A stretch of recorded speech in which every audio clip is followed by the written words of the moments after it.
CNN Chile y Universidad Central, independencia, pluralismo, compromiso, presentan Actualidad Central, discusión abierta. ¿Qué tal? Bienvenidos a esta discusión abierta, una invitación de CNN Chile y Universidad Central. Tal vez la reforma o una de las reformas más importantes de la historia, que cambiará el modelo, el paradigma de cómo se educa en Chile. Un cambio que podría ser incluso más allá de lo social y cultural. Algunos dicen que es la fórmula más importante para igualar las oportunidades, para emparejar la cancha. Sin embargo, como toda reforma, requiere una discusión abierta. Saludamos de inmediato al secretario ejecutivo de la reforma que se encuentra junto a nosotros, don Andrés Palma. Bienvenido, muchas gracias por venir. No, muchas gracias por invitarme para hablar de este tema que, como tú dices, es muy, muy importante. En la segunda del día de ayer usted decía, la reforma educacional es una buena locura, una locura evangélica. ¿Qué es la reforma? ¿Una locura evangélica? Es una locura evangélica, es una buena nueva, es una locura porque es cambiarlo todo, es un desafío muy grande. Yo cuando le dije a la periodista esto de la locura evangélica lo dije porque yo considero que la presidenta Bachelet asumió un desafío que es el desafío más grande que puede asumir un presidente y que mucha gente dice, no, nunca hay que hacer ese tipo de cosas, nunca hay que hacer un cambio tan profundo en un gobierno tan corto, porque va a pagar los costos del gobierno y los beneficios los van a recibir otros. Entonces, en una mirada cortoplacista, nunca se hace un cambio como el que está haciendo la presidenta Bachelet, como el que hizo el presidente Frei Montalva hace 50 años. En democracia nunca se hacen estos cambios porque cuestan mucho y los beneficios los obtienen otros. Entonces la presidenta Bachelet dijo, sí, esto hay que hacerlo porque el país necesita modificar su estructura de la educación, modificar la educación para mejorar la calidad de la educación y ella sabe que no va a recibir los beneficios de esta reforma. Entonces es un compromiso muy grande. Ahora, usted cuando asume, dice, si hoy día aplicamos la ley como está, el proyecto ingresado al Congreso, terminamos con la educación pública. Eso no fue ni cuando asumí, ni dije solo eso. Ahí me sacaron, me cortaron, entonces yo dije, por esa razón, porque yo estaba repitiendo algo que había dicho en ese foro Mariana Elwin en la intervención anterior, entonces yo dije, Mariana Elwin ha dicho, y yo digo esta frase, por esta razón tenemos también un programa de fortalecimiento de la educación pública, ¿ya? Y hay un programa de fortalecimiento de la educación pública. Aquí, como decían respecto a un presidente de Estados Unidos que no podía caminar y mascar chicle al mismo tiempo, nosotros tenemos que mascar chicle y caminar al mismo tiempo. Tenemos que modificar la forma en que se organiza el sistema educacional en la educación particular subvencionada y en la educación pública, y tenemos que fortalecer la educación pública cuando hablamos de la educación general, que es el tema que concierne a ese proyecto de ley que establece criterios para que la educación sea más inclusiva y sea menos discriminatoria. Uno no le puede pedir a la educación que resuelva todos los problemas de la sociedad. Hay muchos problemas que hay que resolverlos de otra manera también, pero uno le puede pedir a la educación que no agrave los problemas de la sociedad. Y el sistema educacional hoy día aumenta la segregación, en lugar de disminuir la segregación, de hacer que la escuela, porque el rol de la escuela en la sociedad es muy importante, lo decía Aristóteles. Aristóteles decía, uno no puede dejar la educación a la familia, porque si la educación se queda solo en la familia, la persona no se incorpora a la sociedad. El rol de la escuela es incorporar al niño, al joven, a la sociedad. Entonces, si la escuela segrega, tú estás reproduciendo la segregación de la sociedad. Y ese es el sentido más importante del proyecto de ley de inclusión que pone fin al lucro, a la selección y al copago, que son dos objetivos. En realidad se habla de tres cosas, pero son dos objetivos. Fin al lucro para que todos los recursos que las familias y el país destinan a la educación se destinen efectivamente a la educación, no que alguien saque recursos para establecer otro negocio, ¿no es cierto? Y fin a la selección y al copago para que no haya discriminación. El copago es una manera de decir, tú puedes pagar, tú puedes venir acá, entonces tú no puedes pagar, yo no te admito, ¿ya? Y los criterios de segregación o selección arbitrario también hay que eliminarlos. A propósito de segregación, voy a ocupar otra metáfora, pero no la dijo usted. ¿Habrá patines para todos o no habrá patines para nadie? Ojalá podamos tener patines para todos. La metáfora del ministro, ¿no es cierto?, era que tú no puedes comparar a un niño que va con patines y a un niño que va sin patines y decir, es mejor el niño que va con patines porque llegó antes a la meta, ¿ya? Pero porque hay una diferencia que viene del origen, ¿no es cierto? Cuando uno analiza todos los indicadores sobre calidad de los establecimientos educacionales, dicen que si tú quitas el componente socioeconómico, o sea, lo que trae el niño de su origen, de su familia, tú lo logras quitar de las evaluaciones, no hay diferencia entre un establecimiento pagado, un establecimiento con financiamiento compartido, un establecimiento particular subvencionado, sin financiamiento compartido, y un establecimiento municipal en promedio. Lo que ocurre es que las diferencias entre los establecimientos no se deben a la calidad de la educación que se imparte, sino que al origen social de los niños. Ayer, el Colegio de Profesores rechazó la propuesta de agenda corta del Hace varios días ya. Hace varios días, pero es que se demoraron en sacar el resultado. Se demoraron en sacar el resultado. Se demoraron en sacar el resultado. 20 y tantas, casi 48 horas en entregarlo. Rechaza la agenda corta que propone el gobierno y queda la sensación de que ustedes se quedaron sin interlocutor. ¿Por qué? Porque no se ve respaldo. Es más que una sensación, parece. Es así, no tienen interlocutor en el Colegio de Profesores. ¿Y cómo lo van a hacer? Ya que su estrategia, que era trabajar con ellos, no va a poder llegar a puerto, porque objetivamente, incluso en las bases del Colegio de Profesores, tampoco se sienten representados por su actual presidente, Jaime Gajardo. ¿Cómo lo van a hacer? ¿Y usted por qué cree que no se sienten representados los profesores por su presidente? Bueno, yo no me meto en los líos del Colegio de Profesores. Lo que sí yo digo es que el gobierno negoció con el mayor gremio del sector educación, el Colegio de Profesores, negoció un protocolo. Ese protocolo fue aprobado por la directiva del Colegio de Profesores, lo llevó a su asamblea. Fue aprobado por la asamblea del Colegio de Profesores y la asamblea decidió ratificarlo por las bases. Y las bases le dijeron que no a la asamblea y que no a la directiva. Uno se queda diciendo, y ahora exijo una explicación, ¿qué hago? Lo que sí yo puedo decir es que la directiva del Colegio de Profesores no es blanda, es muy dura. Y el gobierno entregó en la negociación todo lo que podía entregar. O sea, no hay más recursos para la agenda corta. Pero no hay más recursos con respecto a la deuda histórica, según lo que dicen ellos. No hay más recursos para la agenda corta que lo que el gobierno puso ahí. Entonces ahora el Congreso pregunta, ¿qué le pasó ayer en la Confepa? Que fue, lo pifiaron, y yo le diría, ¿para qué se fue a meter a la boca a los leones ahí? Porque, primero, fíjate, qué bueno que me hagan la pregunta, ¿para qué me fui a meter a la boca a los leones? Pedimos ir a la boca de los leones, no fuimos invitados. No estábamos invitados en la agenda. Ellos tenían su congreso y al gobierno, al que algunos de los dirigentes de la Confepa critican, al gobierno no lo invitan. Entonces dicen, falta diálogo. Y cuando hay un espacio para dialogar, no lo invitan. En segundo lugar, llego yo, le dan 40 minutos, 50 minutos, habiendo partido con mucho retraso a Andrés Velasco, y me dan la palabra a mí y me dicen, oiga, usted tiene 10 minutos. Bueno, en 10 minutos traté de establecer un espacio de diálogo, y cuando puse una metáfora, ya parece que hay gente que no entiende las metáforas, pero yo creo que sí las entienden. Y lo que pasa es que a veces la verdad duele. Y cuando a uno le dicen una verdad que lo incomoda, entonces uno a veces reacciona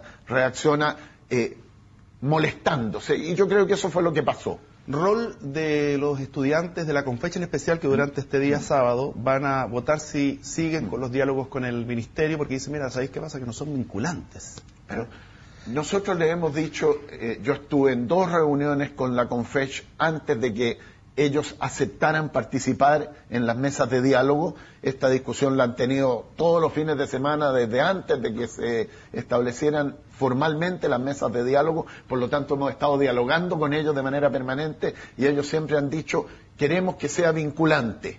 Y nosotros le hemos dicho, si todos los que participan en la mesa de diálogo se ponen de acuerdo, nosotros podemos considerar ese acuerdo como un mandato.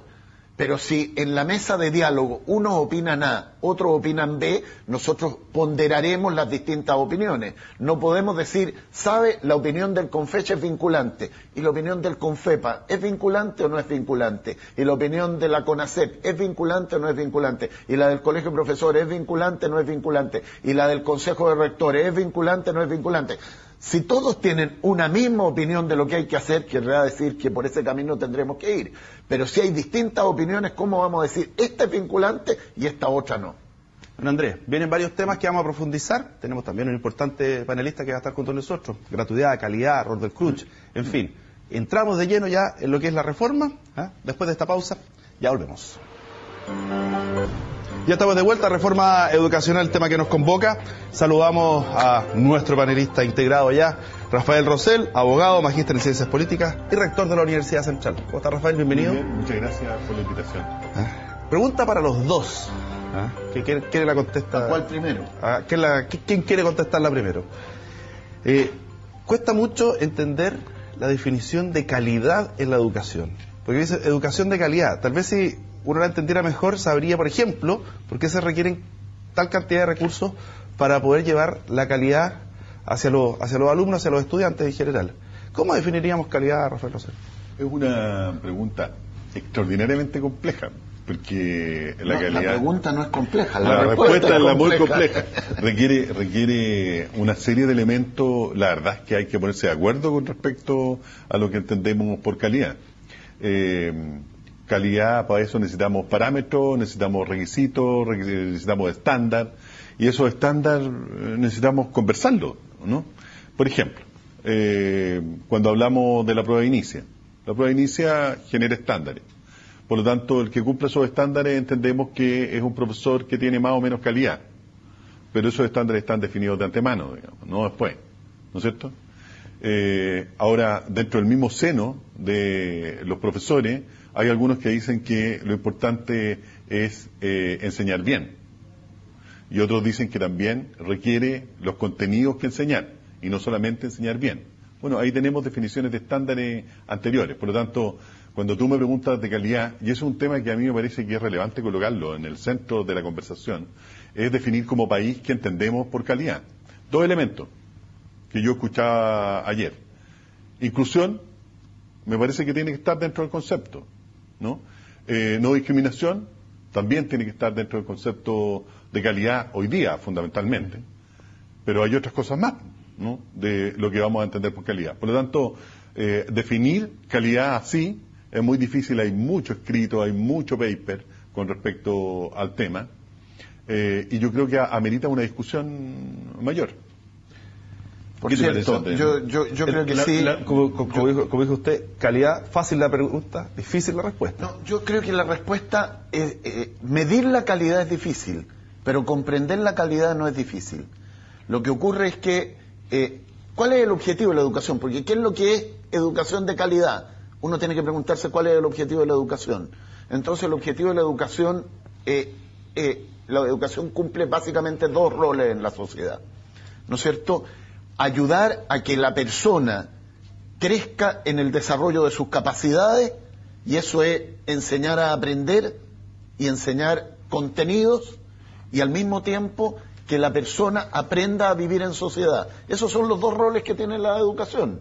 La educación busca incorporar a la persona a la sociedad, sacarlo, como decía antes cuando estábamos los dos, del solo núcleo familiar, como decía Aristóteles, para incorporarlo a la sociedad y al mismo tiempo enseñarle a aprender a desarrollar sus propias capacidades. Lo que ocurre es que a veces, y en Chile, y en la lógica del semáforo que quiso instalar el ministro Lavín, ¿no es cierto?, decimos calidad de la educación es el resultado de la prueba CINCE. No, eso está muy bien, usar la prueba CINCE para ver cómo estamos avanzando en un elemento de la calidad de la educación, en instrucción. Pero es lo mismo que educación. Pero también instrucción en áreas muy específicas.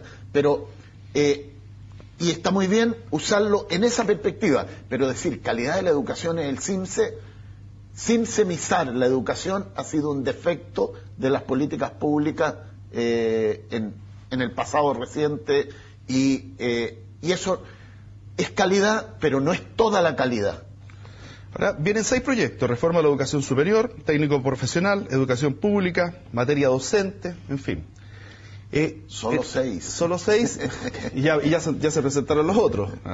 Entonces me pregunta la siguiente, por ejemplo, y obviamente por ser rector de una universidad, reforma de la educación superior, ¿cuáles son los aspectos que más les preocupan a ustedes con respecto a la reforma, ¿qué elementos va a tener?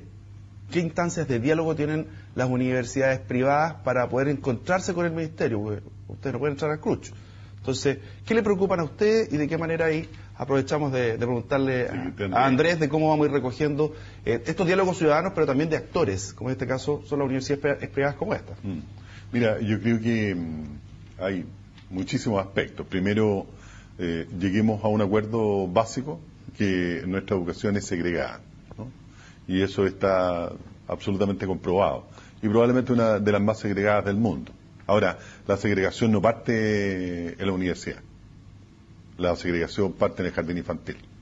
Por lo tanto, cuando nosotros tenemos que priorizar focos, los focos deberían estar en el jardín infantil, básica y media, y después la universidad, porque es el resultado de todo el proceso educativo. Entonces eso hay que tenerlo claro y hay que tener cuidado también. Segundo, ¿qué nos preocupa? Nos preocupa que no existe un sistema de educación superior en este país. Nunca ha existido, no es que no exista ahora, digamos, nunca ha existido.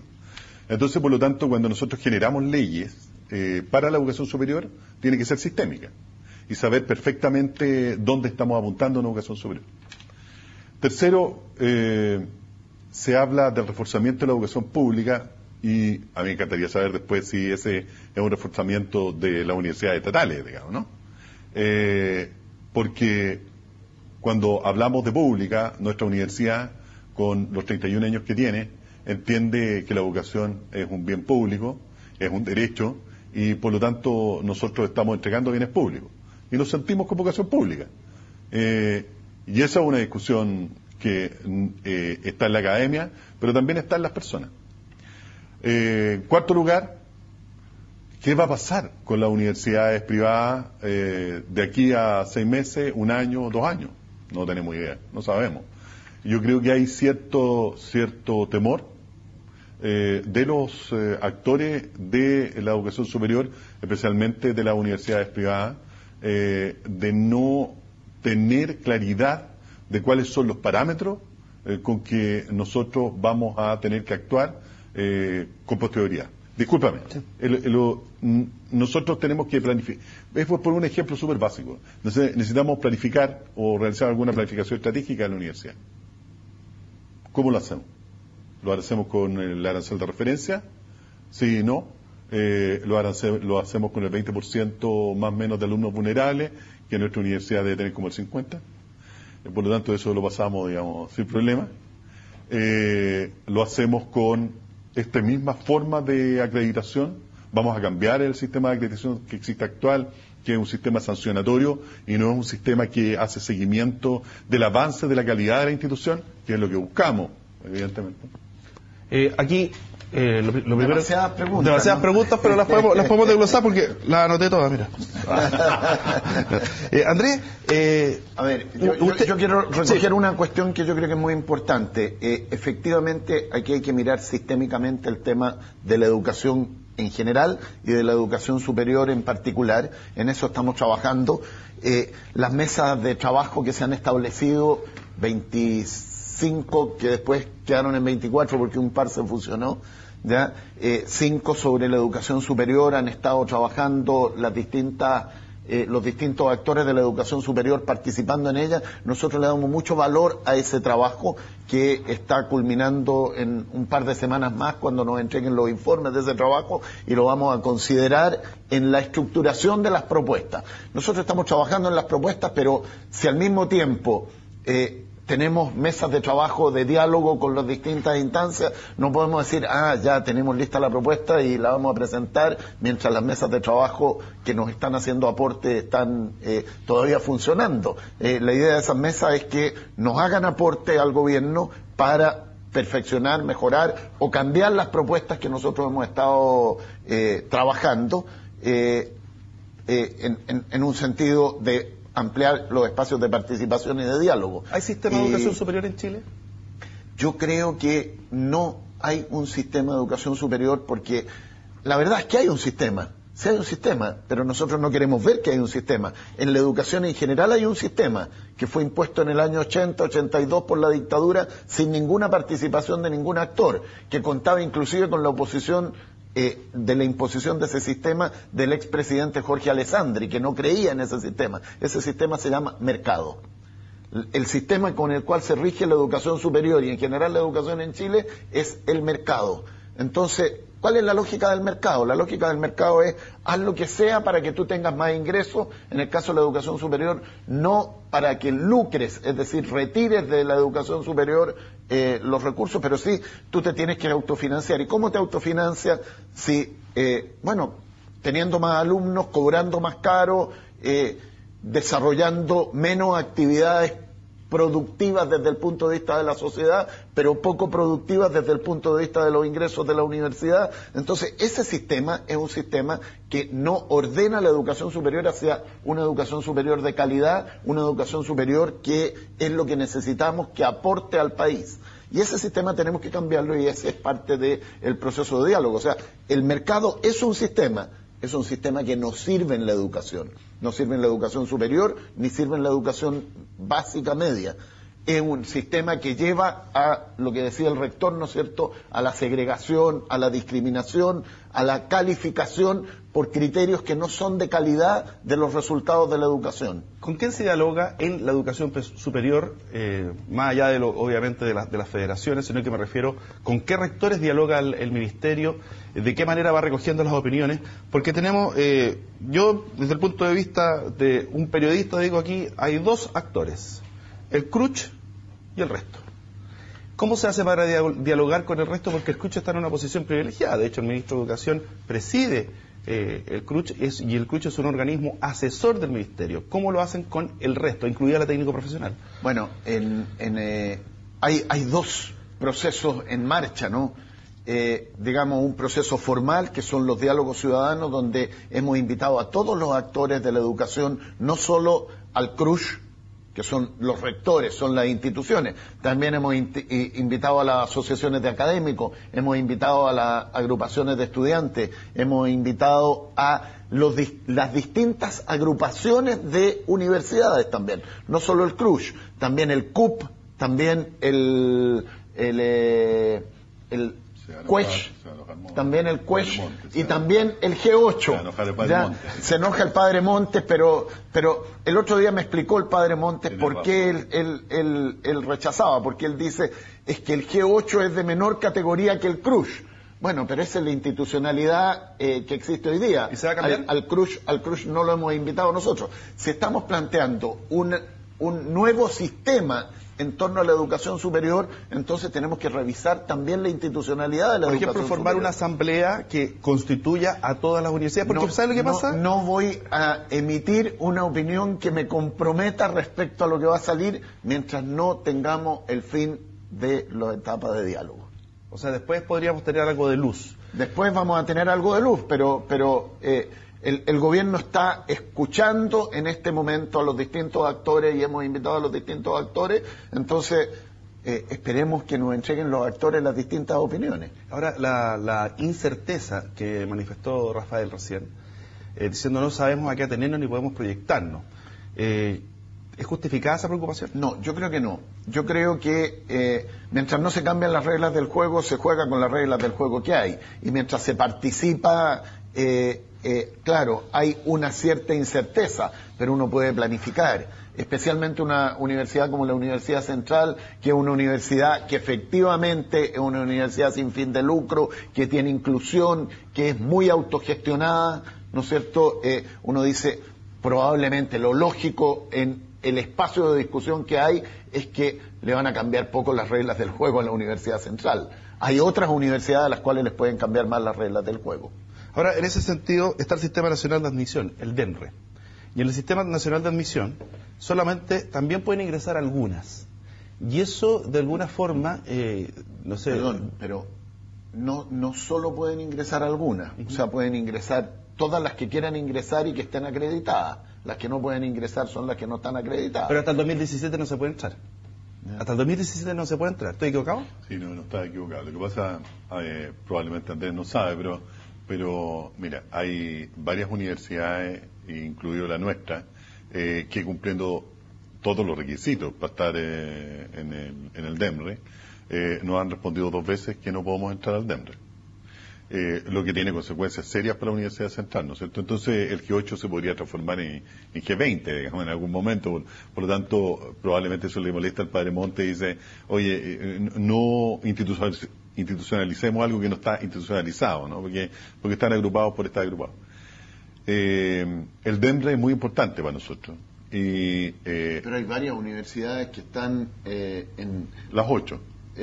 Y que se han incorporado al DEMRE y que participan del sistema de selección a través de la PSU y que son universidades privadas creadas después del año 80. Correctísimo. Esas son las G8 y nosotros queremos estar ahí, digamos, ¿no? Y son varias las razones. Primero porque nuestros puntajes de corte son incluso superiores a muchos de los que están en el DEMRE. Entonces, estar afuera... O sea el G8 ahora que se sumó al DEMRE ¿discrimina a la otra? No, el G8 no, es en definitiva el mismo CRUCH que no nos permite entrar. No es el G8, no ellos, o sea, yo conversaba con el rector del G8, estaría feliz de que tuviera la central. Entonces, hay varias universidades que hoy día han presentado un recurso en la Contraloría, con el objeto que definan este acto que nosotros entendemos como discriminatorio. Porque si existe un sistema nacional que es pagado por el Estado, deberían estar las universidades que quisieran estar, ¿no?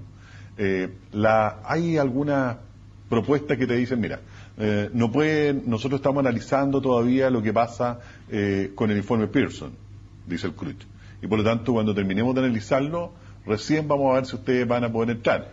El informe Pearson fue entregado hace 2 años atrás. Pregunta, ¿en qué le daña o perjudica a una universidad pertenecer al Varias cosas. Primero, tú tienes un tema de prestigio. En segundo lugar, tú tienes un tema también, lo acaba de decir Andrés, de poder comunicarte directamente con las autoridades hoy día, ¿no es cierto? Porque igual ellos visualizan que existe un núcleo de universidades que se llama G8 porque está en el DEMRE. ¿Económicamente, por ejemplo, los afecta? Y desde el punto de vista de publicidad, que es una vergüenza que las universidades sean, después del retail, las que más gastan en publicidad. Eso es vergonzoso. O sea, eso es lo que estamos hablando del tema del mercado, obviamente. Cuando tú entras al DEMRE, eso baja sustancialmente, porque compartimos entre todos el sistema, ¿no es cierto?, de admisión nacional. Cuarto, el tema de la misma admisión. Nosotros tenemos que armar todo un aparataje de admisión para que lleguen los chicos a estudiar con nosotros. El DEMRE lo tiene hecho, está listo. Entonces es cosa de incorporarnos a eso. Y en quinto lugar, te diría que nos gustaría compararnos efectivamente si nuestros estudiantes quieren estudiar efectivamente con nosotros o no. Yo estoy totalmente de acuerdo con Andrés que nuestra universidad va a ser la menos golpeada, digamos, por la forma que tiene de estructura. Pero eso más aún nos incita a estar dentro del Sistema Nacional de Admisión. Andrés, vamos a abordar este tema. Viene también, por ejemplo, tenemos el tema del sistema de acreditación. Muchas cosas para profundizar, así que prepárese, tome agüita, porque ahora le vamos a sacar el jugo. Está acabando la agüita. A usted también le vamos a sacar el jugo, Rafael. Pausa, ya estamos de vuelta, continuamos con esta discusión abierta. Por supuesto, ya estamos de vuelta. Yo creo que uno de los temas más importantes que hemos tratado en este programa, no solamente durante este año, sino el año pasado también, que es la reforma vocacional. Por varias razones, incluso por la vocación académica que tenemos como programa. Y en ese sentido, el desafío es tremendo. Yo no sé por qué usted se metió en este tremendo cacho, don Andrés, pero... es un cacho, pero... Un lindo cacho. Es un lindo cacho. Porque a lo mejor estaba más tranquilito. Si uno lo invitan a el proyecto de transformación más importante que tiene el gobierno al cual uno votó, uno no puede decir que no, simplemente. Efectivamente. Ahora, hay un desafío tremendo que es, lo estábamos viendo justamente porque hay un rector de una universidad, y esa era la idea también de poder expresar lo que se siente desde la educación superior, que tiene ciertas preocupaciones y no solamente son las suyas, por Rafael, son las de otras instituciones, y yo siempre digo que cuando se invita a los rectores no se está invitando a los rectores, sino que a los miles de alumnos que hay detrás. Entonces, una de las preocupaciones la habíamos recién, ¿cómo emparejamos la cancha también para la educación superior? Bueno, es parte de... Yo voy a hacer aquí como... tú sabes la historia del niño que tenía que contestar una prueba y solo había estudiado los fenicios. ¿no? De los fenicios. Yo voy a hacer como en la historia de los fenicios. O sea, estamos en las mesas de diálogo, en las mesas de trabajo. Hemos incorporado a las mesas de trabajo a todos los que con alguna representatividad nos han pedido participar y que nosotros hemos detectado que es importante que participen. Pero ese es el espacio en el cual estamos discutiendo hoy día todos estos elementos. ¿Por qué también en educación superior es necesaria una reforma? Por lo que decía antes, en educación superior también opera la lógica del mercado, y la lógica del mercado en educación superior no ordena la educación superior a los objetivos nacionales. Si hay un problema, la educación tiene que servir a un objetivo nacional, a un objetivo país. No es la educación superior solo un resultado individual, ni siquiera un resultado solo de una universidad. Nosotros somos partidarios del pluralismo en la educación porque, y voy a hacerme cargo de un comentario del rector, nosotros somos partidarios del pluralismo en la educación porque creemos que la sociedad tiene que ser plural y es bueno que haya distintas visiones, distintas posiciones que se expresen. Pero también creemos que las instituciones que son estatales deben tener un privilegio. Y deben tener un privilegio porque el Estado es la representación del conjunto. El Estado no es la representación de un grupo de la sociedad, sino que es la representación del conjunto de la sociedad. Entonces es muy importante que existan instituciones del Estado en la educación, porque es lo que garantiza que el sistema educacional sea plural. Porque podría ocurrir que si el Estado se abstrae del sistema educacional, alguna visión se imponga sobre otra. Pero la representación de la sociedad está en el Estado. Entonces, esa es la única garantía de que la pluralidad se mantenga. Y por eso tiene que tener un privilegio, que es el privilegio del pluralismo. ¿Quién fija el objetivo? Ahora, lo que ocurre es que en cada institución hay quienes fijan los objetivos. En el caso del Estado, tiene que ser la representación del Estado.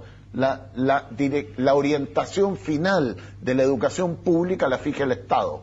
No la fija el rector transitorio de una universidad o el Consejo Superior de una universidad. Se fija por una ley, se fija por una orientación que se impone desde el Estado, etcétera. En una universidad privada, que yo creo que deben existir, hay una orientación propia de esa universidad, aún en las universidades privadas que tienen un fin público. Pero hay el que constituyó la universidad, la constituyó con una perspectiva. Es bueno que existan esas universidades, pero es distinta a aquella que tiene la representación del conjunto de la sociedad. Por eso hago la distinción, y en el diseño que estamos pensando va a estar esa distinción. Pero la reforma no es para pasarle un poquito de plata a la educación pública, sino que es para reorientar el sistema también de educación superior en una lógica diferente a la lógica del mercado. Porque el mercado solo valora los recursos económicos en función de quien tiene los recursos económicos. Las universidades hoy día, para poner una situación concreta, andan detrás de las empresas para que les financien proyectos de investigación ¿cómo se llama? O de ampliación de su infraestructura vía donaciones o vía contratos, o detrás de los concursos del Estado. Yo no digo, no, los recursos del Estado de investigación no se deben concursar, se van a tener que seguir concursando, pero tiene que haber también aportes a las universidades por una vía que no sea que tengan que andar detrás de los recursos en una lógica de mercado. Producto de la reforma tributaria, el CRUCH está preocupado por los aportes basales. Entonces, ¿producto de la reforma tributaria o de siempre? De siempre, pero con la reforma tributaria están más preocupados de lo habitual. Más plata para repartir. Digamos. Claro, exactamente. ¿Cómo están menos preocupados entonces porque hay más plata para repartir? Ojalá alcance también, que esa es la otra preocupación. Sí. ¿De qué manera van a enfrentar esas universidades el poder conseguir los aportes basales? Siempre van a pedir más de lo que van a recibir. Obviamente. Como todos. ¿Cuál esposa? Claro. Siempre van a pedir más de lo que van a recibir. Nosotros no tenemos hoy día un escenario claro, siquiera sobre la cantidad de recursos que se van a recibir, ¿no es cierto?, en el escenario de la reforma. Todavía no está aprobada la reforma tributaria por el Congreso. Ya tenemos bastante claridad, pero no está a firme. todavía hay parlamentarios que han dicho que se van a oponer a algunas disposiciones, no sabemos por lo tanto ni cuándo va a entrar a regir el proyecto de ley, ni exactamente cuántos recursos hay, y tampoco sabemos con certeza cuánto es lo que el ministro de Hacienda va a destinar de eso que se va a recaudar a la reforma educacional.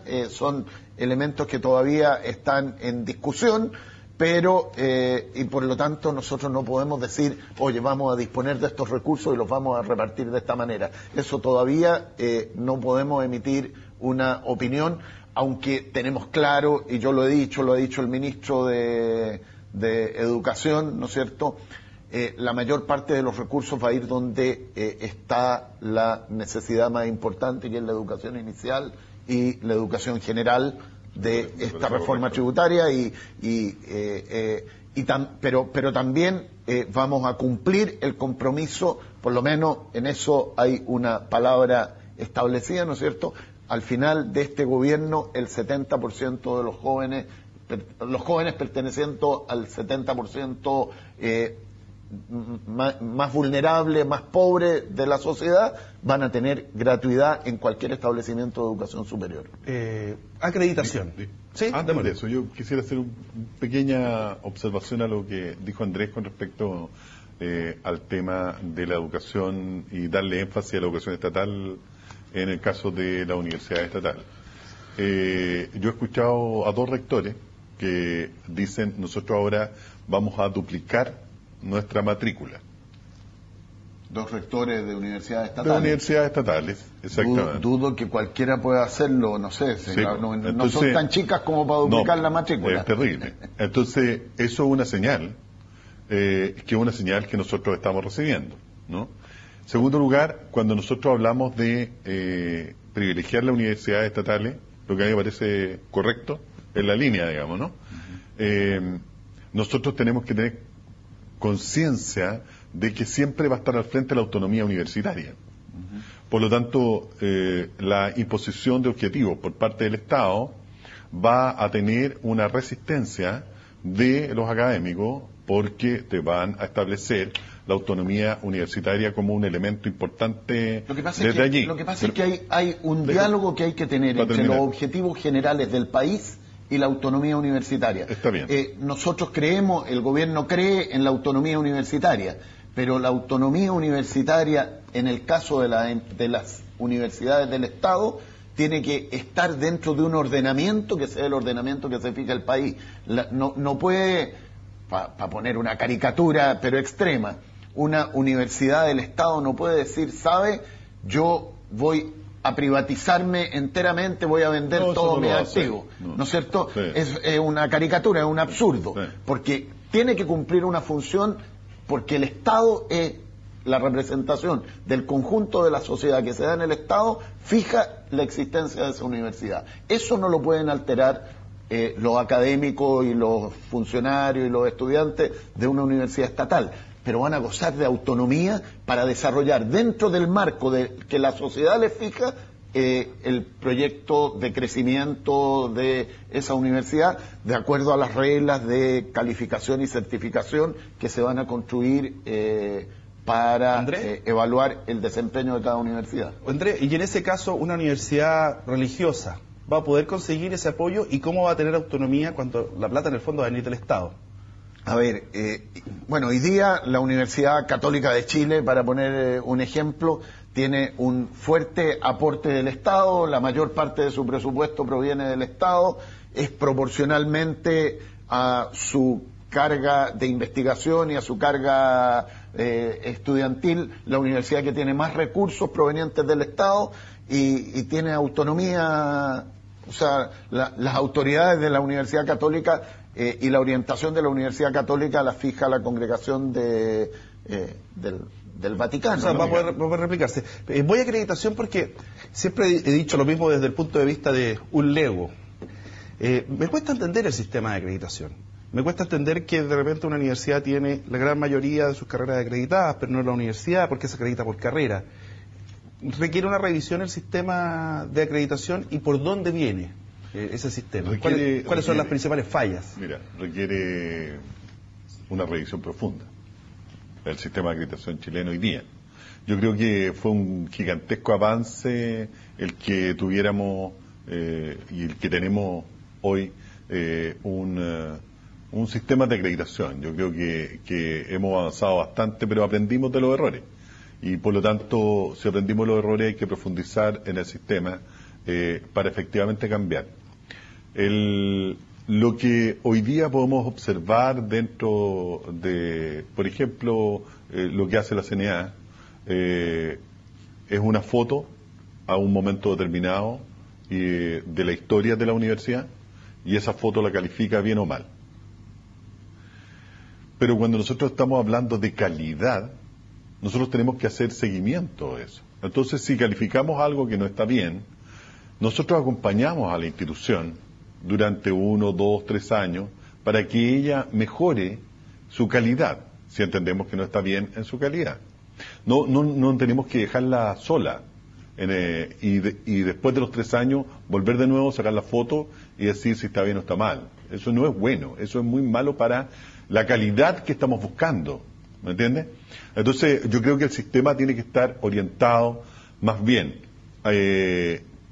al seguimiento permanente desde el órgano que sea, CNA o otro nombre, me da lo mismo, hacia la universidad que está asegurando su calidad y ayudarla a que avance en eso. Es lo que hacen los norteamericanos.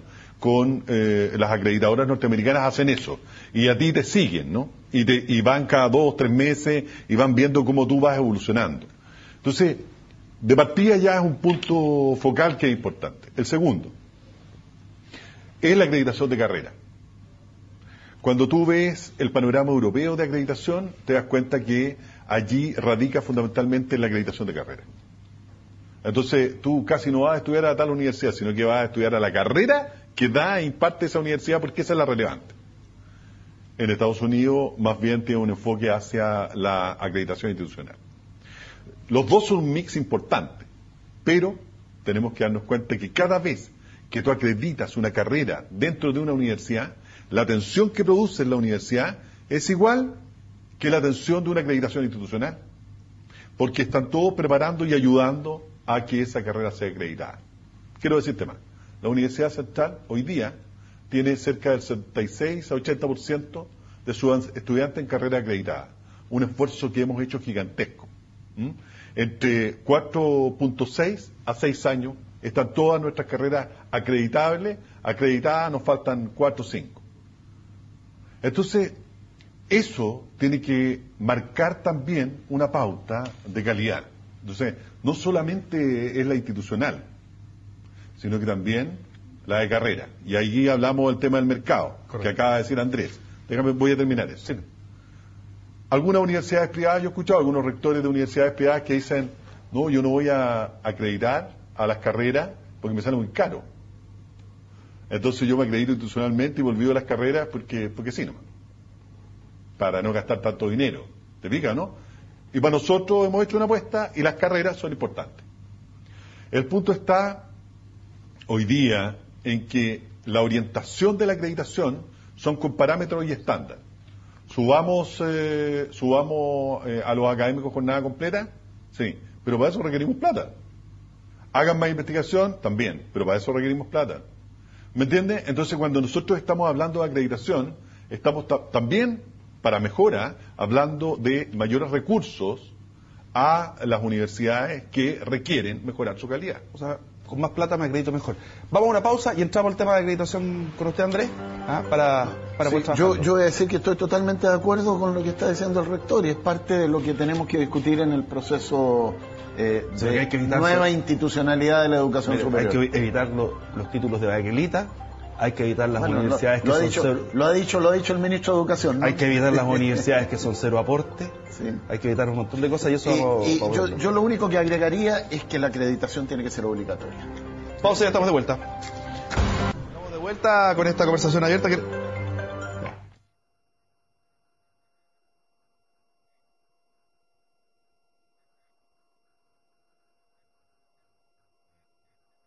Universidad Central está presentando Actualidad Central, discusión abierta con Pablo Millas. Bueno, ya estamos de vuelta. Queremos extenderle una invitación para este día, lunes 25 de agosto, a un seminario importante, dice la necesidad de la formación técnica de nivel superior en el Chile actual. Para algunos dicen que la educación técnica ha sido un pariente pobre. Bueno, aquí vamos a tratar el tema, se va a profundizar. Va a ser a las 8:30 de la mañana en el aula magna Fundadores de la Universidad Central, ahí en Lorcocan 418. Mire, algunos de los exponentes. Está Andrés Alamán, está el subsecretario del Trabajo Francisco Díaz, está el jefe de Educación Superior del Mineduc Francisco Javier Martínez. En fin, un tremendo panel, ya lo sabe, este lunes a las 8:30 de la mañana en el aula magna Fundadores en Lorcocan 418 de la Universidad Central. Se entiende que todas las actividades de la Universidad Central son abiertas a toda la comunidad, son gratuitas para que vaya, se informa y además uno puede aprender, por supuesto. La acreditación... no queremos que siga siendo el pariente pobre de la educación técnico profesional.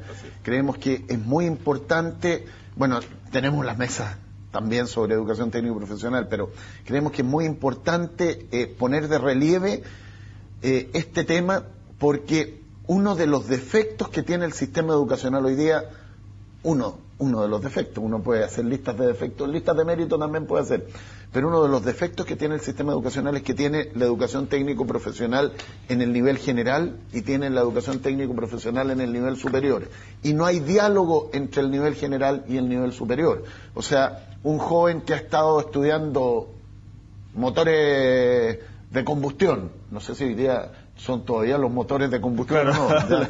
No sé mucho de motores, pero que ha estado estudiando motores de combustión en la enseñanza general, en la enseñanza media, y que sale como calificado en motores de combustión en la enseñanza general, después entra a estudiar para avanzar en su formación en motores de combustión en la enseñanza superior y vuelve a estudiar lo mismo que estudió en la enseñanza media. Entonces, tenemos que generar un cambio en la manera de ver el sistema de la educación técnico-profesional general y en educación superior, y además vincularla con los sistemas de capacitación, porque un técnico, bueno, un profesional también, ¿no? No solo un técnico, un académico también, tiene que estar permanentemente actualizándose. Y ahí yo...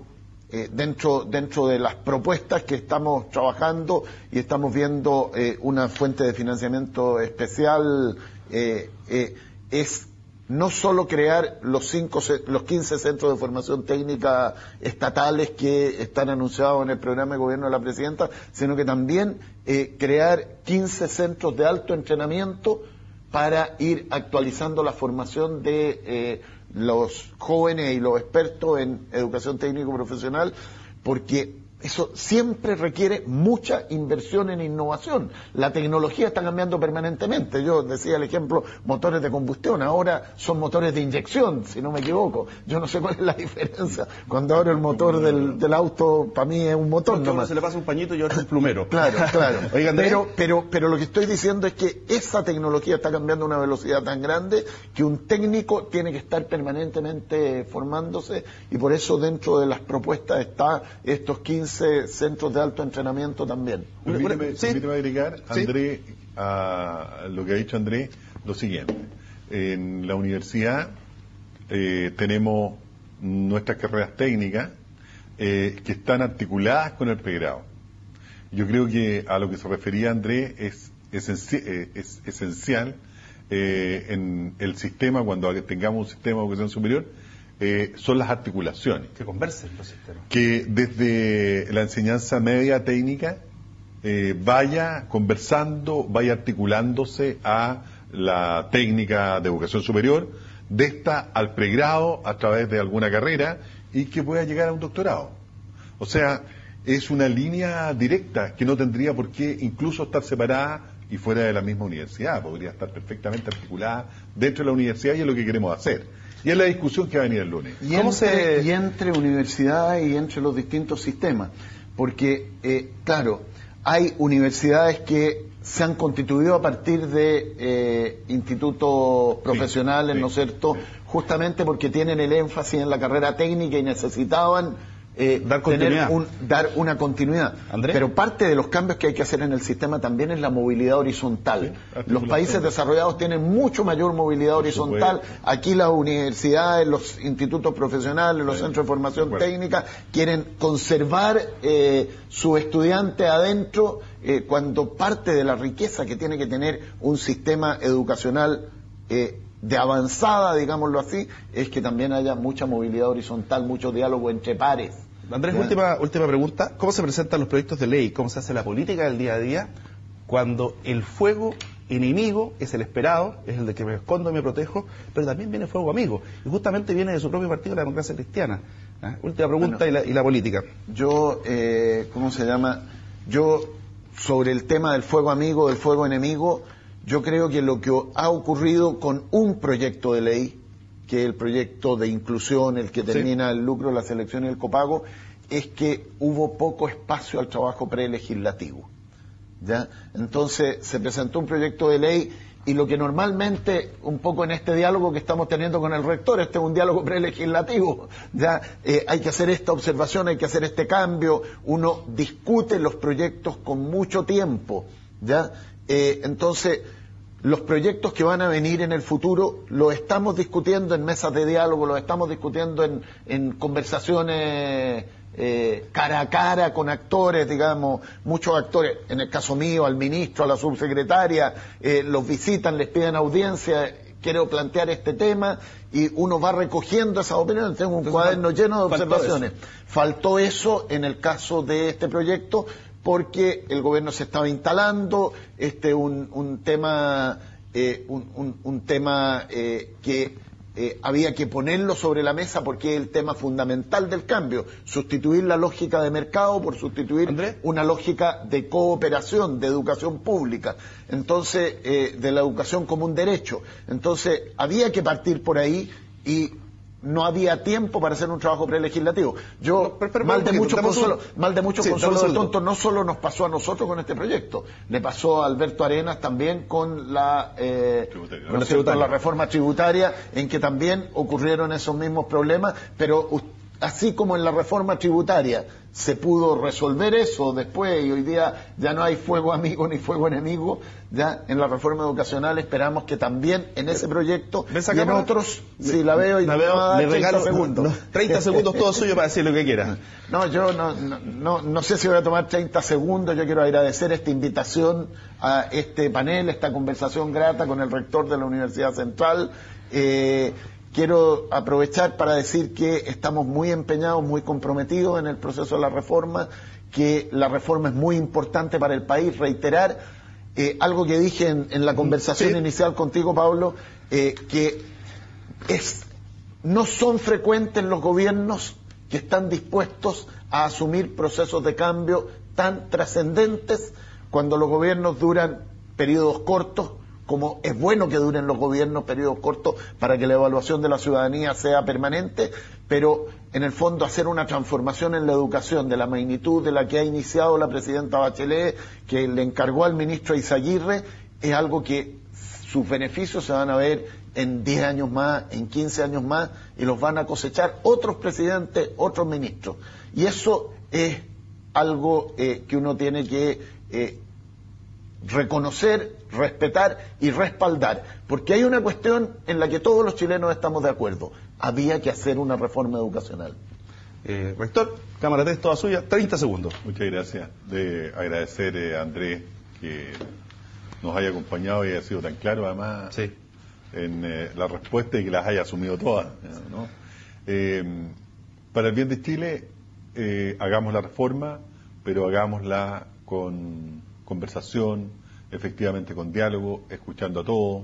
Necesitamos una reforma de acreditación, necesitamos una reforma en el tema de la fiscalización, mayores atribuciones a la Contraloría General de la República, en ese sentido, por las platas públicas, incluso a las universidades privadas. Yo no tengo ningún temor a eso, muy por el contrario, creo que la Contraloría hace un trabajo fantástico de ayuda a la gestión de las universidades estatales, podría hacerlo también con respecto a las universidades privadas.